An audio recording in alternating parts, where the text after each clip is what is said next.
Happy Monday and happy morning mga kamarites. Ayan, masama na naman ang panahon ngayong Lunes. Kaya nagbabadya naman ang walang pasok.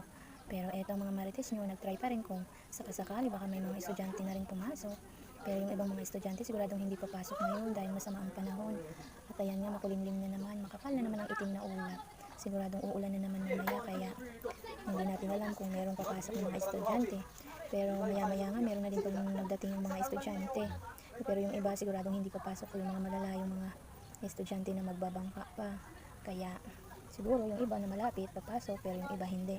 Dahil nga sobrang lala ng panahon ngayon. Sabi sa balita 3 araw lang na shoreline pero inabot na naman ng 1 linggo to.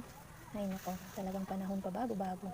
Ang lamig-lamig pa at ang lakas-lakas na ng hangin gawa nga ng masama ang panahon. Pero ayan, okay lang yan. Try pa din natin magtinda mga kamarites dahil kailangan natin maghanap buhay sa araw-araw. Alam nyo na, marami tayong gastusin sa bahay. Kaya ayan, ang mga marites nyo, go lang, fight lang sa mga trabaho. Ulan lang yan, kami mga makang pera. At syempre, kailangan natin sa buhay yan dahil ang mundo ay pinapatakbo ng pera.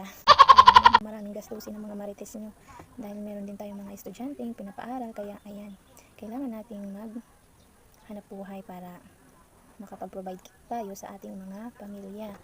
And of course, syempre, kailangan din ng pagkain sa araw-araw. Kaya syempre, kailangan natin talagang maghanap buhay. Hindi naman pwedeng upo-upo lang tayo. Paano yung mga bills na kailangan nating bayaran? Syempre, kailangan nating magtrabaho talaga. At ayun, hanggang doon na nga lang muna ang aking video. Maraming salamat nga pala sa panonood nyo at sa walang sawang pagla-like and share nyo sa mga video ko. Maraming salamat dahil nanonood kayo. At ayun, pinapakita ko lang naman kung ano yung mga ginagawa namin sa araw-araw. Bye-bye!